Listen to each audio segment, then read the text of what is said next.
Thank you so much for being here. I really you. appreciate it. I'm with Richard Reeves. You are the president of the American Institute for Boys and Men. Thank you so much. Thank you.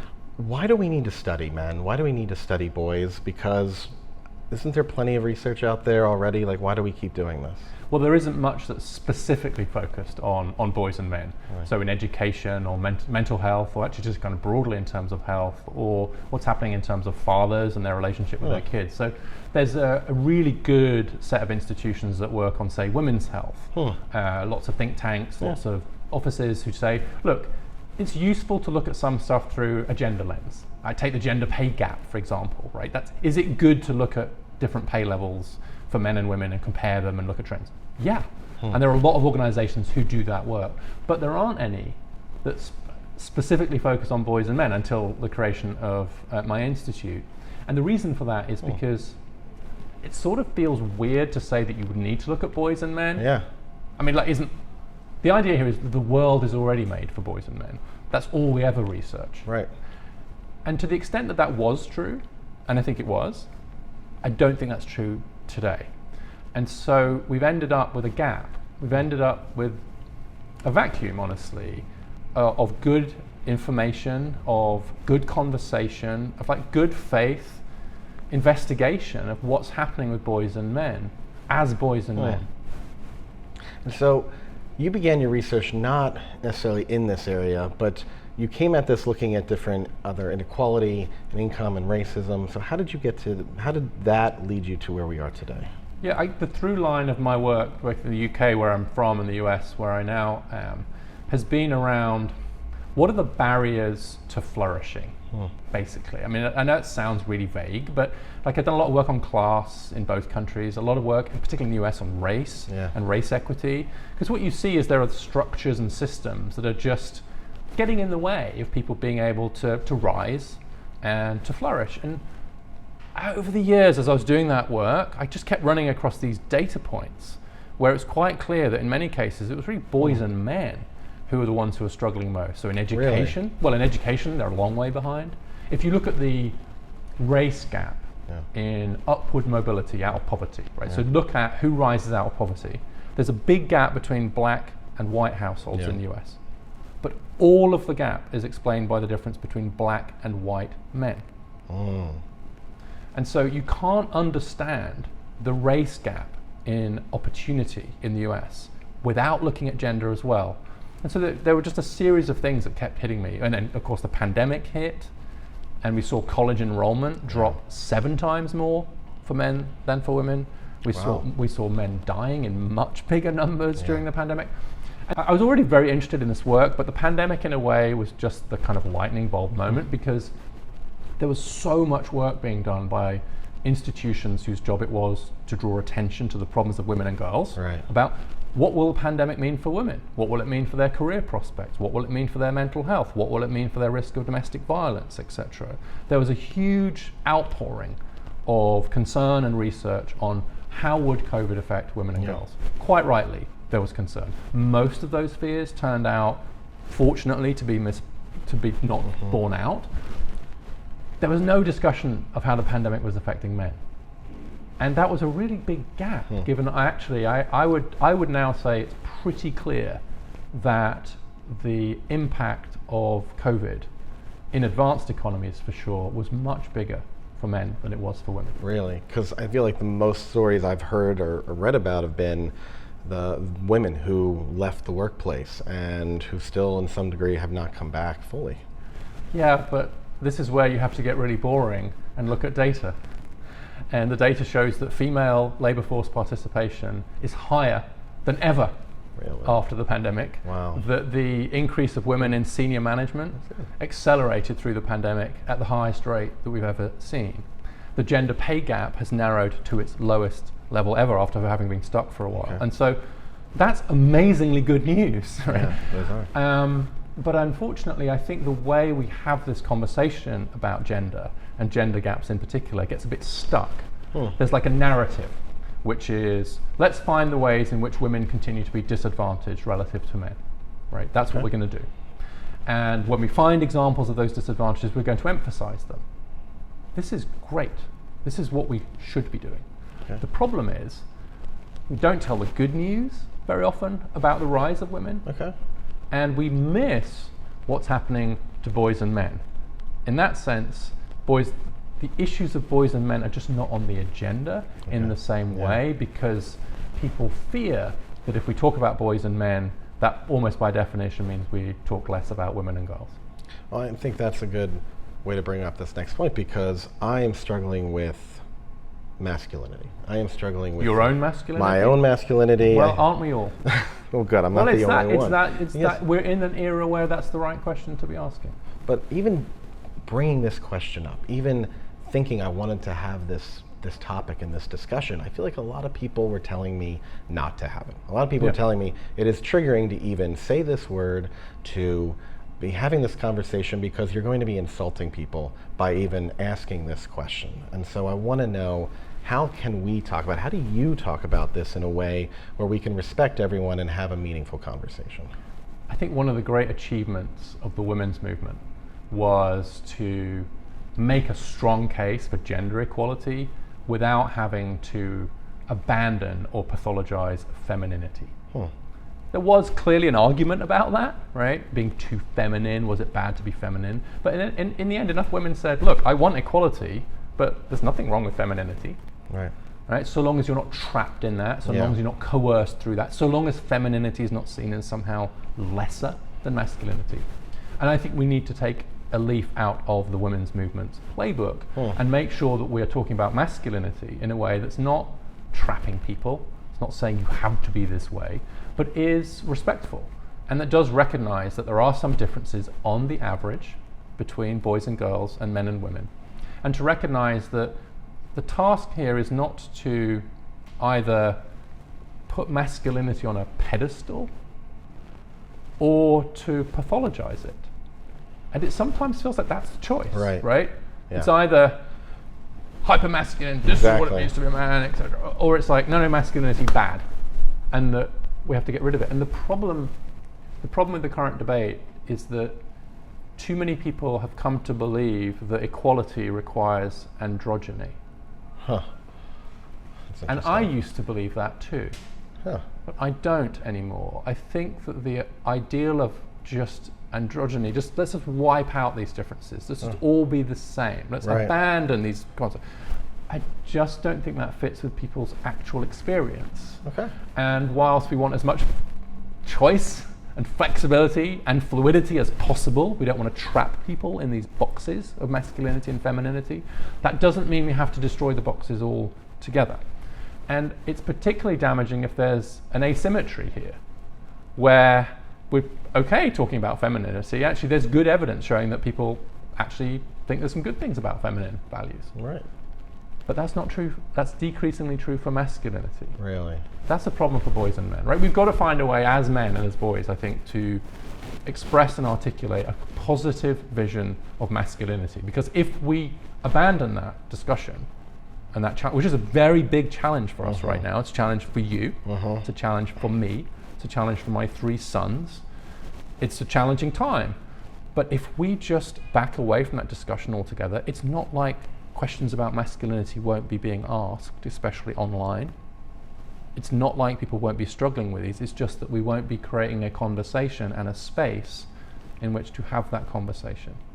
So then how do we start that conversation? Because in my own, the messaging I feel like I receive, if I'm not bench pressing 350 pounds and like in a perfectly fit body, I am not the ideal male. And I know that's not how I want to be, but I'm also struggling to find the right way to understand my own feelings. Like I'm an entrepreneur, I've got multiple businesses, I've got a son, I coach Little League, I've got a great wife, and yet I still struggle with the idea of, do I feel like a man? Do I feel masculine? And what should that mean?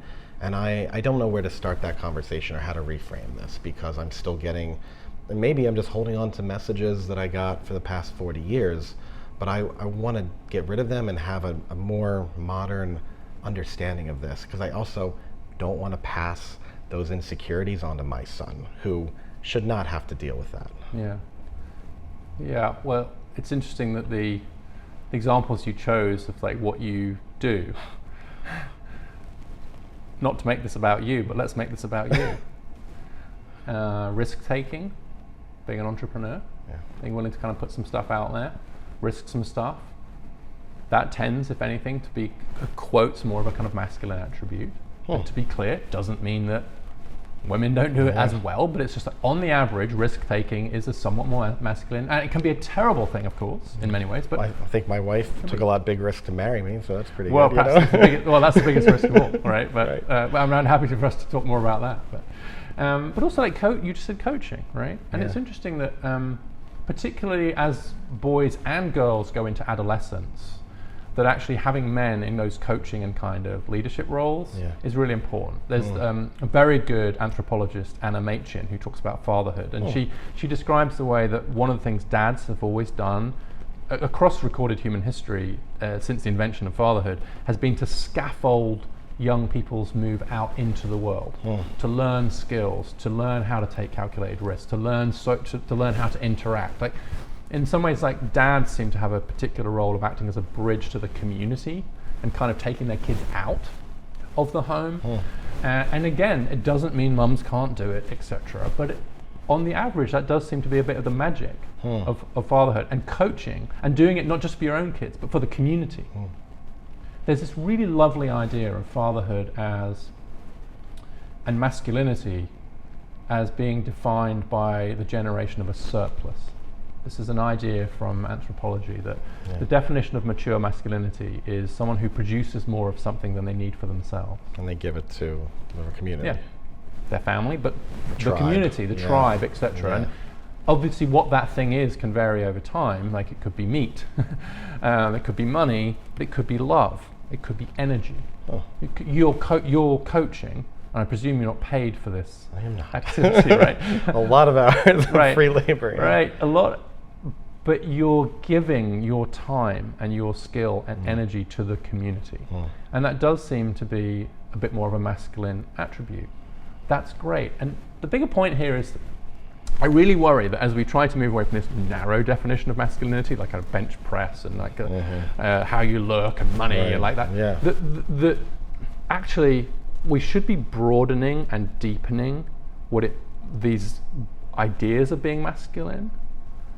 But instead, people feel trapped between this narrow, kind of retrograde vision of masculinity and not being masculine.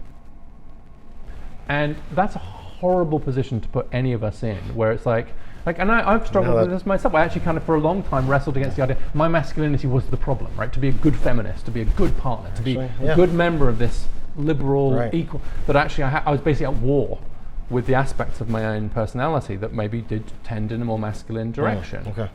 And I almost, like, I was pathologizing my own masculinity internally, but I also think that's what society is doing a little bit. And that's a really big missed opportunity, I think, to have a better conversation about positive masculinity rather than presenting people with the false choice of bench press 300, be a real man, or don't be masculine. Masculinity either as the solution or the problem. Well, you talked about positive masculinity, and the term I hear most is toxic masculinity. But that term, that hasn't been around forever, but is it accurate, and how do we talk about this in a helpful way? This term, toxic masculinity, has done a lot of damage to this debate. And I didn't always think that. Even as I embarked on some of this work, I guess I was ambiguous about the use of the term. It didn't exist in like mainstream language until 2016. Like, if you look at references to the term toxic masculinity before 2016, there were like half a dozen a year in obscure academic journals focused on a very, very small group of men in prisons. Less than 10 years ago, it was just not out there. No one had heard the term outside of a tiny group of academics working in criminal on kind of criminal men with really violent criminal issues. Then it burst out of these kind of the footnotes of academic journals into mainstream discourse. And it was obviously about Me Too, it was about Donald Trump, it was about all kinds of things that were happening in society. And it just broke out, and it became a term that was just used more generally for ways of men behaving that were harmful to others. The problem is, it just became so widely used, Yeah. so easily used, that it lost all of its force as an actually coherent category.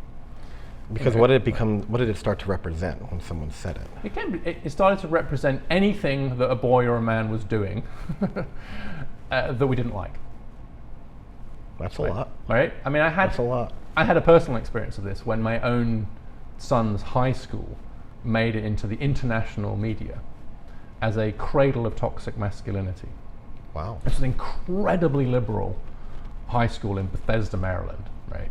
And what happened was some 16-year-old boys had a list of girls that they found attractive. I know this story. Right? Yeah. And then a girl saw the list, right? And was upset about it, complained. The boy who'd made the list was suspended for a day and given a talking to. Everyone thought that was the end of it. But then the girls launched a protest. It became a whole thing. It ended up on C-SPAN. It was covered in the US and UK press. And if you get to the point where a bunch of 16-year-old boys comparing, like saying to each other which girls they find more attractive, they didn't mean it to be seen by a girl, right? If that's toxic masculinity, and war is toxic masculinity, and rape is toxic masculinity, at a certain point, you just, this term, it's lost all meaning. It's lost all its force, right? And it's becoming a slur. The second problem with the term toxic masculinity is that it drives most boys and men away from a productive conversation. The evidence is very clear on that now. Why are they shutting down more? It's just like, look, it's not a great framing, is it? If I'm here to help you become not toxic. The idea that being actually not poisonous, not toxic, is our highest aspiration for masculinity is absurd and really dangerous.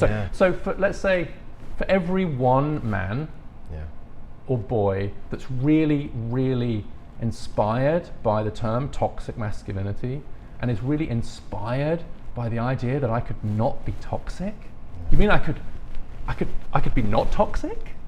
How exciting. For every one man that feels that, there are dozens who are like, are you kidding me? I'm out of here.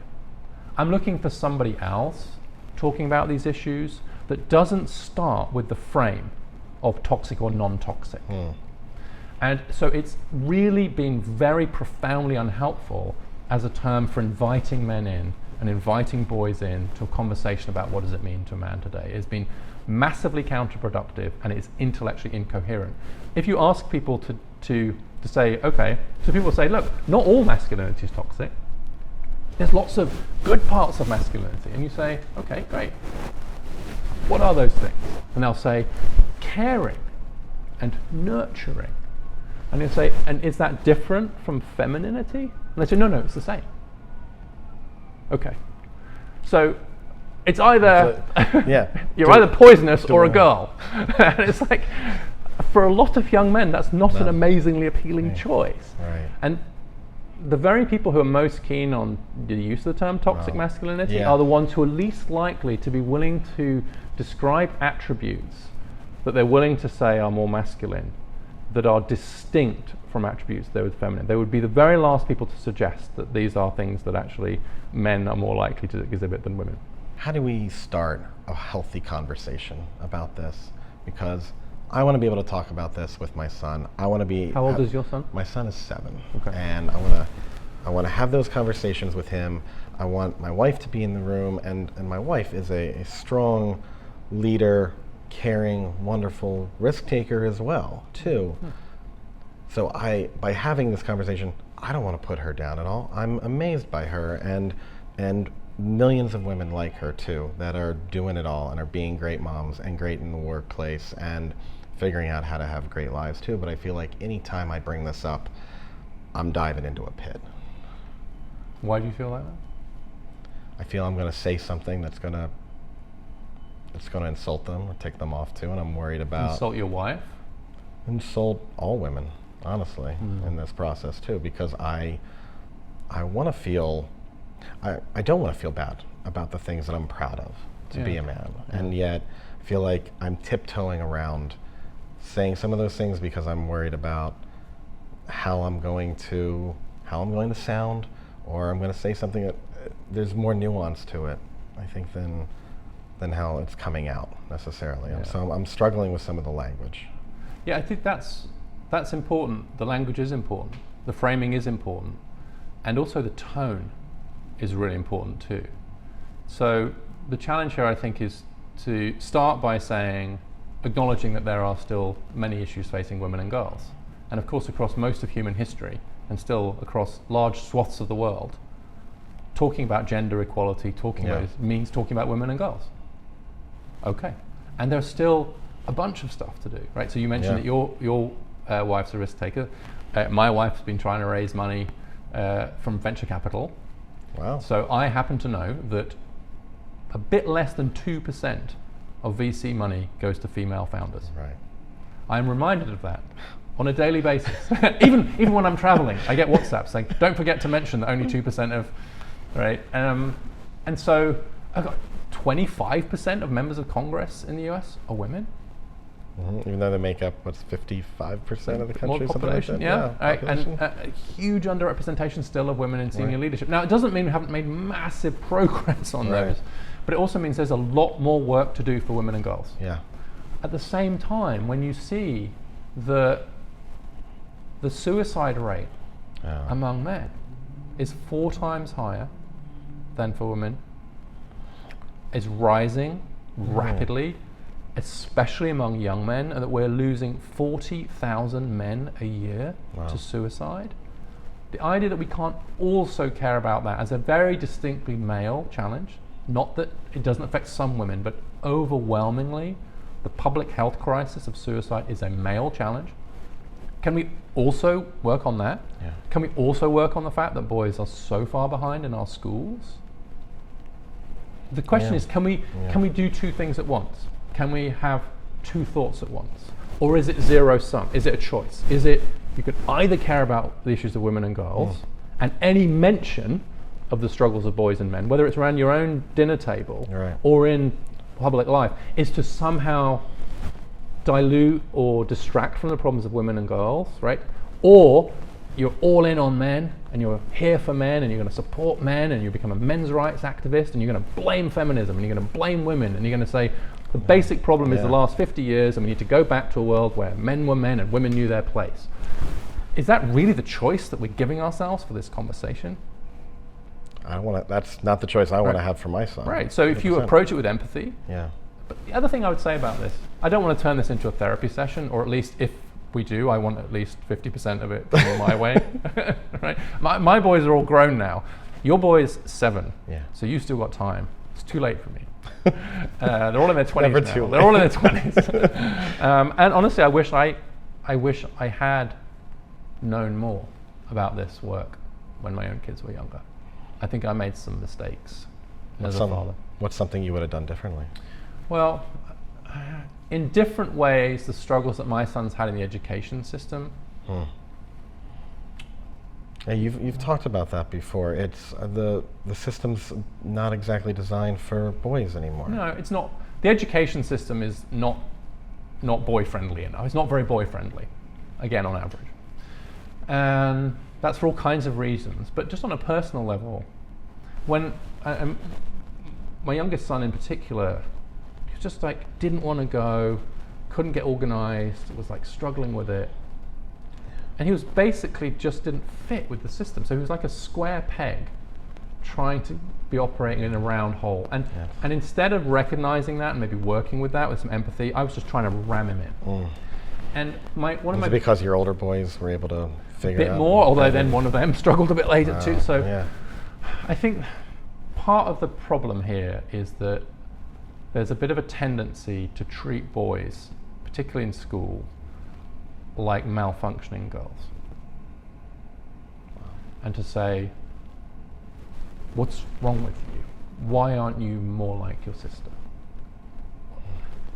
I've only got boys, but I found myself having the thought, why aren't you more like your sister? I invented a sister that I could compare them to, right? I had an imaginary daughter so that I could compare my boys to them, and like, and I just think that's a problem. You have a kind of default about this is how you're supposed to be. Yeah. This is how the system expects you to be, because it's mostly female teachers. The girls are doing much better, and there's a kind of, it's no one's fault. It's just an inadvertent consequence that we have a kind of a default towards a kind of female student, which is one of the reasons why boys then get so diagnosed with ADHD, why they struggle, etc. Because there is this sense of like, this is our default student, and I was the hammer. I was ramming him into the round hole, and it was painful for everyone involved. And if I could go back and just have more compassion and empathy,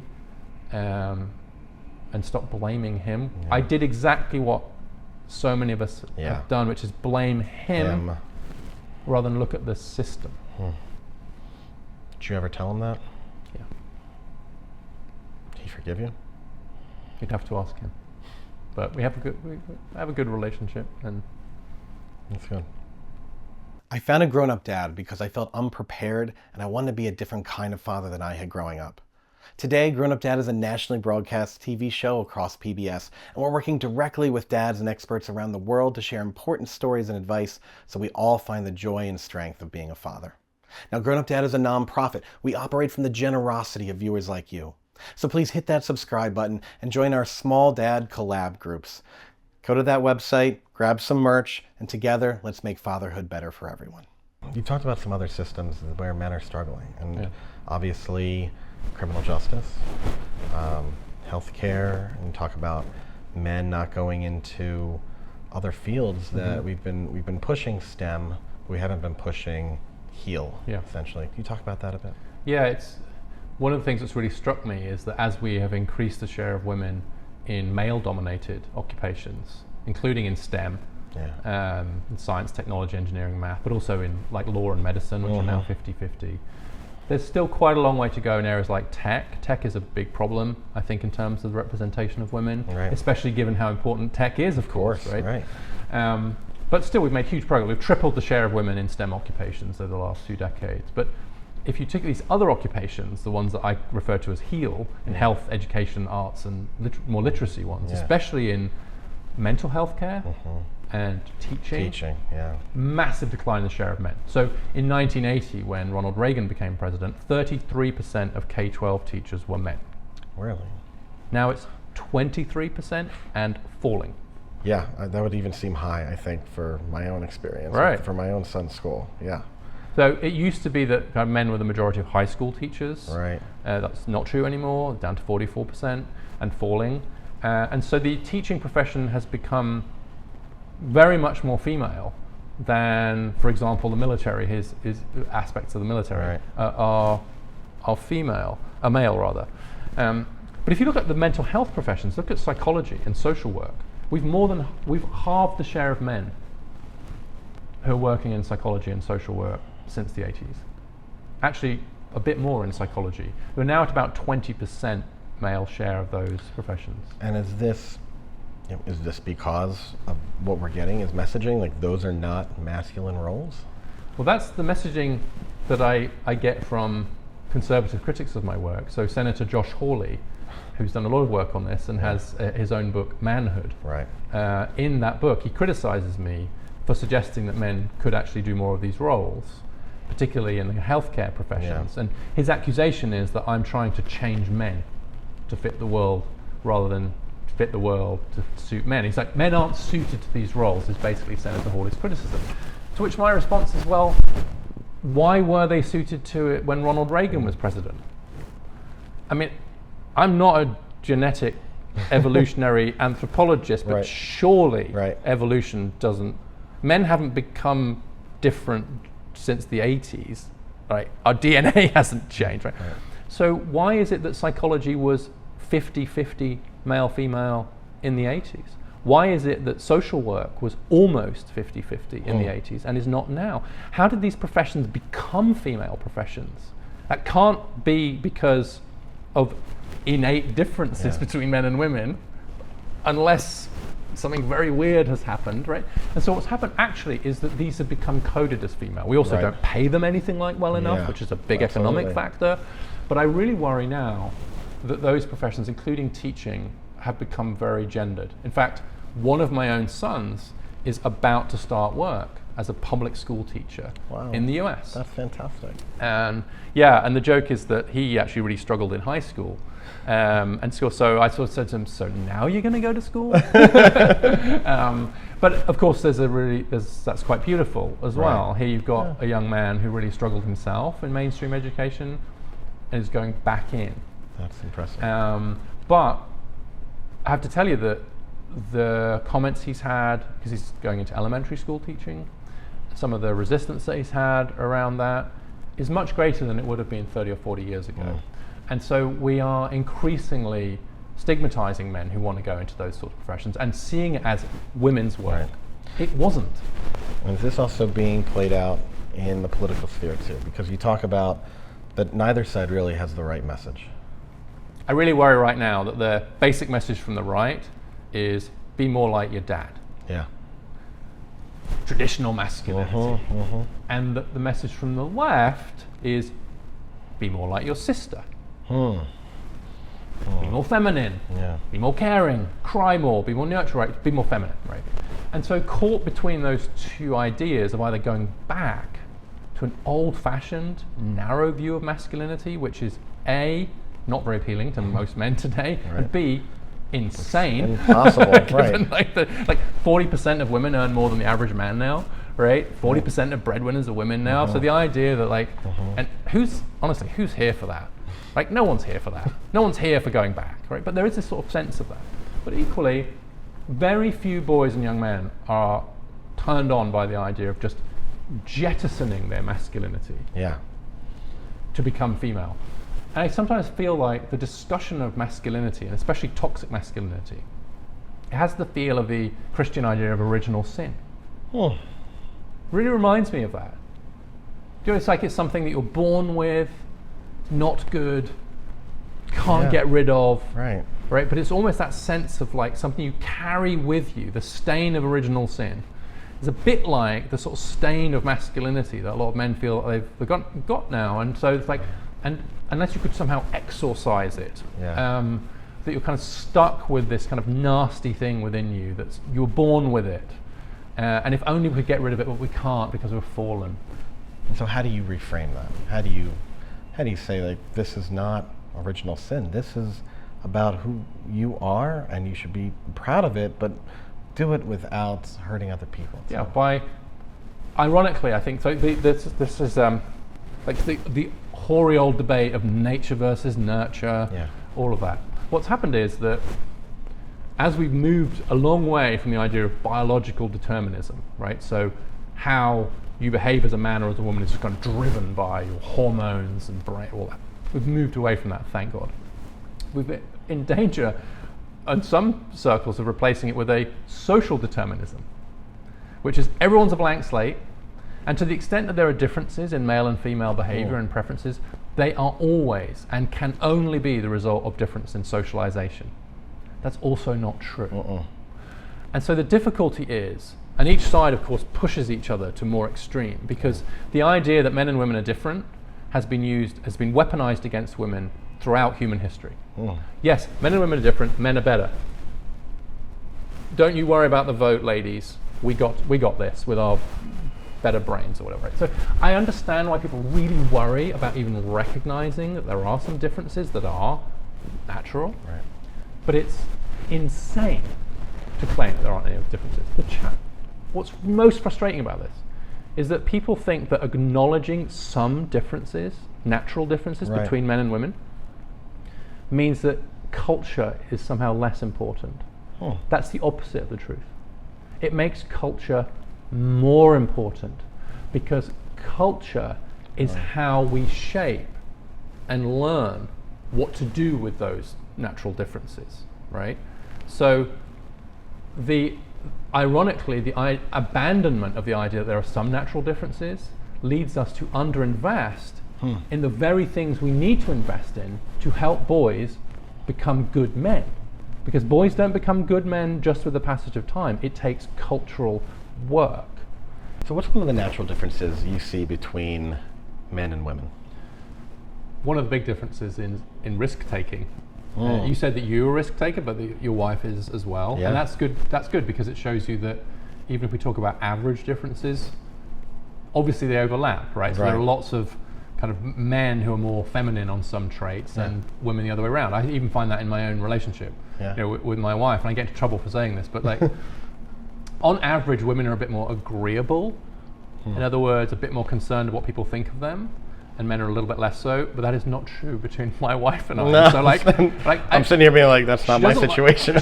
She doesn't like me saying this to camera, but she is a bit more disagreeable than me, right? And so in that particular domain, I'm a bit more feminine, she's a bit more masculine. But one of the big differences is in risk taking. Interesting. Is that pretty much across every way you can measure it, boys and men are a bit more likely to be risk takers. They take risks with their own lives, and that of course can be tragic in many ways. They're also just a bit more likely to kind of take risks generally. So the question then, assume that that's true, and the evidence is very strong that it is. Does that mean that being a risk taker, which is a bit more masculine, is more associated with masculinity, is that good or bad? Yes. Yeah, I mean, right? yeah, to me, yes, I've done that. I've loved that. I bet you can think of examples where taking a risk is a good idea. Right. Or at least socially beneficial, right? You're taking risks, right?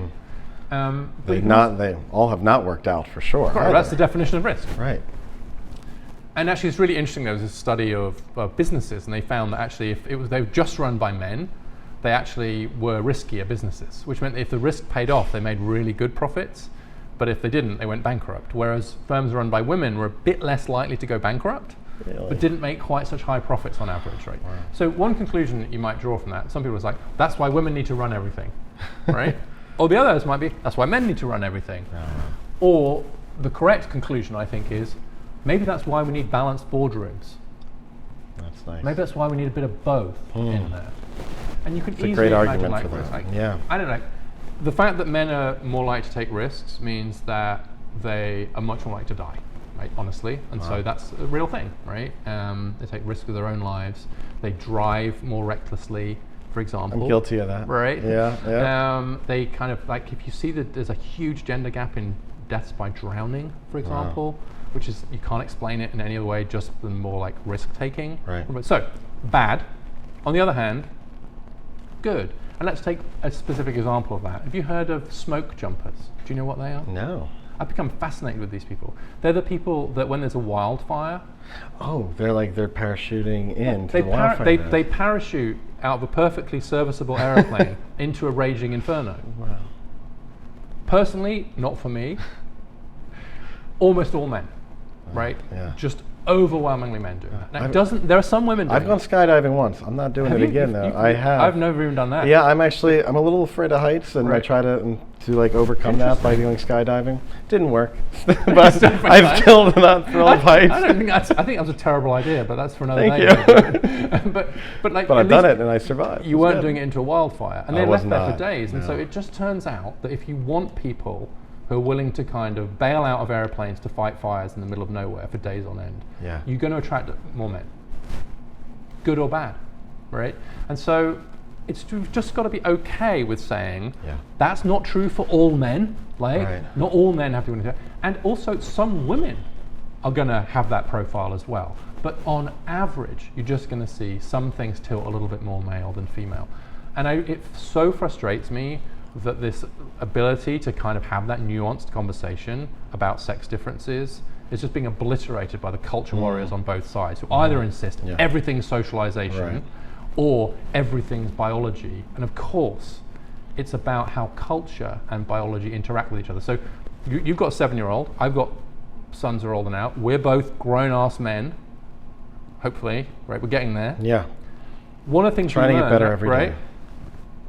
Our risk taking has changed, and society has taught us this is a good way, a good place to take risks.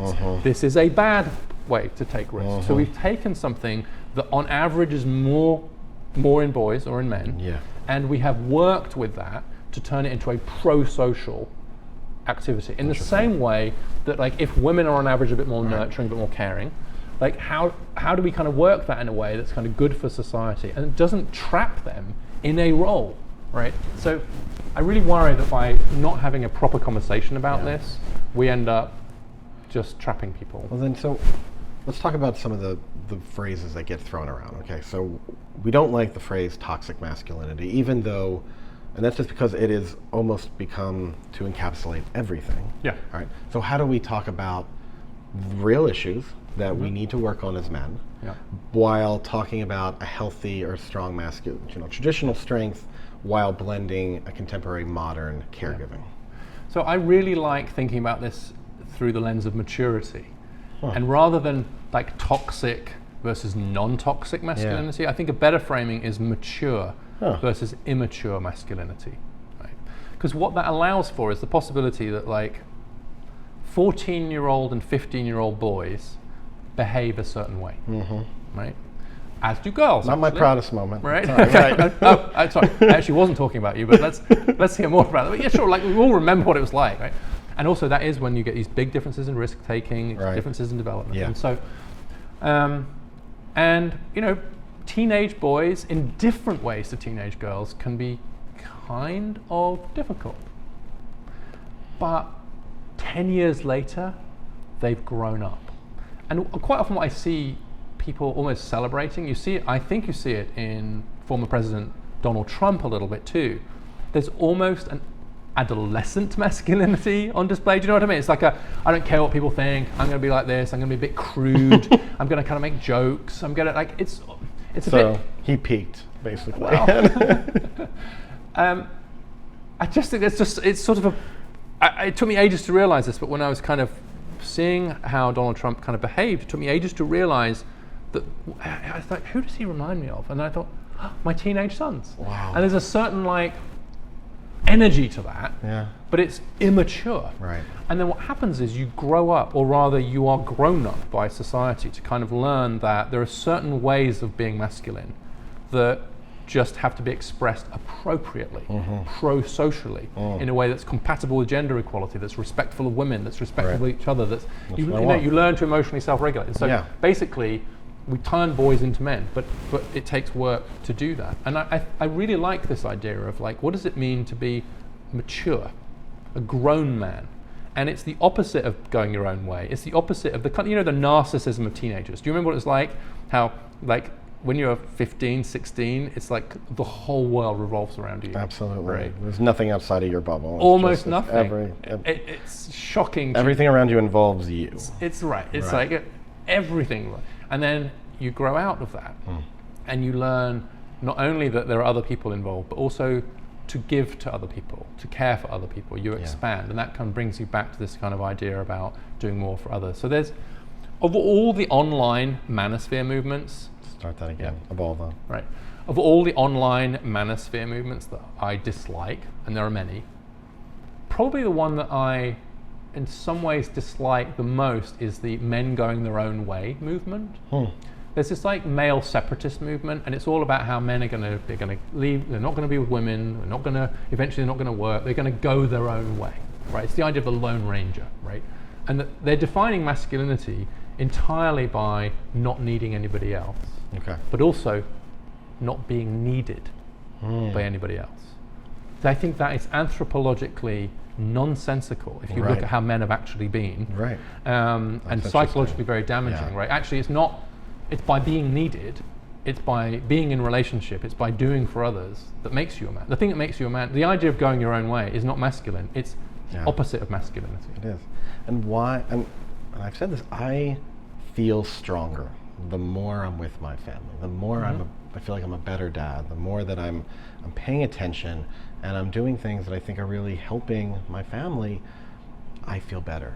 And I have not gotten that message. And I don't see that message around me. And it's like, why aren't we talking about that? Because I feel like the message is still, go do something for yourself, go be selfish, go do anything other than be at home and be with your kids. Get tied down. Right. So the mythology around this is that men just want to go their own way, be the cowboy, and then they get kind of ensnared into marriage and child rearing, kind of against their way. You catch the man, right? That is complete nonsense.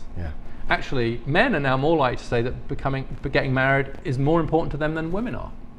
that having children is now ranked as more important among men I love that. than among women. I love that. And so there's this growing recognition, I think, among men that actually family, kids, responsibility, that's not the opposite of masculinity, that is constitutive of masculinity. That's what makes us men. And that's a really big recognition there, that it's not that women are somehow kind of trapping men into marriage, quite the opposite. Actually, it turns out, this is, I think, a big part of the loneliness epidemic that we see too, which is that marriage or partnerships, relationships in family, hugely important for men. If anything, more important for men's sense of well-being and mental health than for women. Because it is through those relationships that men find themselves and feel that incredibly important sense of being needed. And actually, I think for mums especially, the sense that they're going to be needed by their kids is a bit more baked in. For men, it's something that's more constructed that we kind of work on. One of the things I worry about as we talk about the decline of marriage now is that we miss the fact that in the traditional division of labor, the traditional contract of marriage, if you like, there were basically two dependencies. There was the economic dependency of women on men, which was quite rightly seen as a problem we've addressed. But there was also the emotional dependency of men on women. And so I think actually what we're learning is that outside of those sorts of relationships, men are having to work harder on their own emotional health and their own emotional skills. But we're also learning how important those things were for kind of men's well-being. If you want to see a man who's really not doing well, he's very often divorced. Well, you've also talked about, in a way, the way culture and society has been changing, that the systems in place, dads have started to feel benched sometimes, that they're not taking on as this key of a role in their families. And how do we talk about that, and how do we recognize what we are capable of? Well, they have to start with the recognition that we've fundamentally altered the economic relationship between men and women over the last few decades, just in the blink of an eye, culturally speaking. I mean, I'd argue since even World War II, it's just a massive change. Yeah, but if you look at the charts, like from the 70s, just like women's economic growth, share of household. I mean, Gloria Steinem famously said the point of the women's movement is to kind of make marriage a choice rather than a necessity. And for a very long time, women basically kind of had to get married to be economically okay, right? That was the deal. And we've worked very hard, and there's still some more work to do, to actually help women to become economically independent. That's a massive social achievement. In fact, I would argue that it's probably the greatest economic liberation in human history. Really? That is still ongoing around the world. But the economic independence of women is maybe the signature achievement of the modern age. It has huge consequences, though, for how we think about family life, right? Because the old model was really clear. Right? My dad and my mum, very clear. Breadwinner, homemaker. Absolutely. Everyone knew their role. Very clear. Very clear. Very clear. They had the advantage of clarity, the disadvantage of unfairness. We have taken away a lot of the unfairness and been left without very much clarity, especially for fathers. Like if you're not going to be the breadwinner, the head of the household, the provider, are you still a father? And the answer has to be yes, but it has to be yes in a new way. And so by moving away from that traditional unfair model of marriage, we have to be really careful not to make dads feel benched. Don't need you anymore. Thanks for the last few thousand years. We got it from here. Dads matter. All the evidence shows that in ways that overlap with but are also distinct from mums, the mental health of women is affected by their relationship with their dads when they were teenagers. The performance of boys in school and all that. Dads all kids in school. Dads matter. But if we insist that for dads to be in kids' lives, they have to be married to the mum in a traditional relationship, we're in deep trouble. 40% of kids are born outside marriage now in the US. Most kids born to non-college educated Americans are born outside marriage. And so the conservative argument would be, well, let's bring back marriage then. Well, if we're going to do that, good luck, but also it'll have to be on a completely different basis. But in the meantime, so many of our fathers feel benched. They don't feel like their role is surviving this social change, and that's absolutely tragic for them as well as for their kids. 100%. Is it weird that we're even having this conversation? Because to me, I feel like there's going to be people be like, you're whining, stop even having this talk. Like, just don't even worry about it whatsoever. Like, why should we even have this conversation? We have to have this conversation because the problems and challenges of many boys and men, especially if they're from less advantaged circumstances, or if in the US if they're black, those problems and challenges, they're not the confections of the manosphere or the hallucinations of disgruntled, aggrieved white men losing their position in patriarchy, right? Yeah. It's not that. Right. I'm not saying there isn't some of that going on, but these are real problems being experienced every day by actual boys and men who are actually struggling. And to not talk about them and actually talk about them in a way that's empathetic doesn't mean they'll go away. Right. And worse than that, if we neglect them, they become grievances. I know exactly how to turn a problem into a grievance. All you have to do is ignore it. An ignored problem becomes a grievance, and a grievance can get weaponized by reactionaries, online and elsewhere. That's always happened throughout human history. And so the solution is, don't neglect the problems of boys and men because you falsely think that that means you somehow care less about women and girls. Because by doing that, you create a very dangerous vacuum in our culture and in our conversation, which is being filled by some quite reactionary figures. Absolutely. Right? Yeah. But you have to start with the recognition that these are not made-up problems. This is not the whinging of previously entitled men. These are real, and it frustrates me that they can be dismissed that way when you look at the evidence. Right. You look at what's happening to fathers, you look what's happening to men's mental health, you look at the fact the life expectancy gap between men and women just rose again to 6 years. You look at those issues and then dismiss them. They've had 10,000 years of patriarchy and they're annoyed now that they don't get to be top dog anymore. Unfortunately, that's an easy thing to say. It is. It is not true, and it creates a very, very big problem. Thank you very much. I really Thank you. appreciate it. Thank you. Thank you, Richard.